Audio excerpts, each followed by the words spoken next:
let's get the flush and the gone questing achievement here in MLB The Show 26. This is in the game mode called Diamond Dynasty.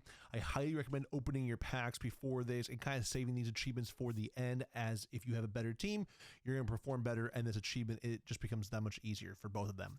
Now, come over to Diamond Dynasty, come down to Diamond Quest. It's a single player mode. I chose this first one here with the Ball as a Habit packs as the rewards. You're going to build your squad, and so hence with you playing this game before doing these achievements, you will get better cards and rank up and have packs to open and hopefully have a better team, especially if you complete the NGL storylines. That's 4 diamond players you can add to your squad for free, and just, you know, you get another achievement anyway, so why not do that one first to get the 4 players, kind of like I have here on my bench. But either way, I also recommend having speed on your bench. It sounds weird, but there are a lot of scenarios where you either have to get an extra base hit or score runs or something that involves speed off the bench, where you can kind of pinch run for someone slower for a faster runner. So definitely make sure you have some speed on the bench. And then you're going to want some pitching, not a ton. There's hardly any real pitching sequences that go on. You might want a good starting pitcher or 2, maybe diamond or 2.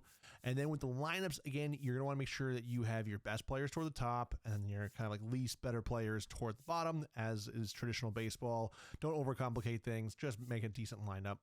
And again, if you guys want diamond players, spending half an hour, maybe an hour in Diamond Dynasty doing some of these single player moments and missions for the World Baseball Classic will result in a lot of free diamond players. So that is somewhat recommended, but again, just trust your team, kind of go in here with somewhat of some diamonds in your team.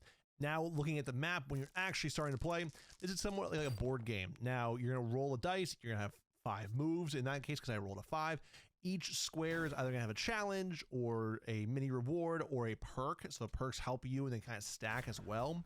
If you fail a moment or a mission in a single square, it will hit you with a negative perk and it won't give you any additional boosts or peanuts. And peanuts are the currency that we are going for. So as you complete these missions, as you go to each individual square, you will get peanuts. And then when we do find the coach's cart for perks to get the flush achievement, we are going to need as many peanuts as possible. So right here, we complete our first moment, which is to defeat that mini boss right there, and it does reward you with XP as well, so that's nice. Then you'll see that you get an increase in epic and rare rewards as well as a perk, and then you get peanuts. So we get 92 peanuts right there for completing that one. And again, the goal is to complete and visit every single square on the board before visiting the 2 stadiums, so the one all the way to the right and the one all the way to the top. So we're going to continue rolling and hitting these different mystery spaces and whatnot. Sometimes they do end up with a negative penalty, but those only last for about a game or 2 depending on what it is. Either way, so there's challenges, there's mini bosses, etc. And then there is that one enemy, that evil looking baseball called the Zone Sweeper. So when we do play him, it's a 3-inning game on legendary difficulty. If you win, you actually get some packs and I believe a diamond as well, a diamond perk. And then if you lose, you get a negative effect and you lose half of your total peanuts. So a strategy could be that you just go straight at him in the beginning of your Diamond Quest run. And that way, if you lose, you don't lose too many peanuts, or you take up a bunch of the map like I did. You get your perks up and then you actually attack him. And so that way he's off the map forever. If you defeat him, you have the entire map to yourself. No need to worry about anything else besides the individual moments. And truth be told, Legendary might seem daunting, but if you play this game enough and you have some experience in the past with MLB The Show, it's not too bad. Just follow the ball with your PCI and swing accordingly, and then just pitch, and let your defense do the work. Anyway, we defeated him here in our run, and then we do get some player upgrades. The PXP finally counts in this mode. That's awesome for our Diamond Dynasty players like myself. Anyway, we get some cool icons, but we get that diamond perk, which is going to help us like crazy, and we get almost 300 peanuts.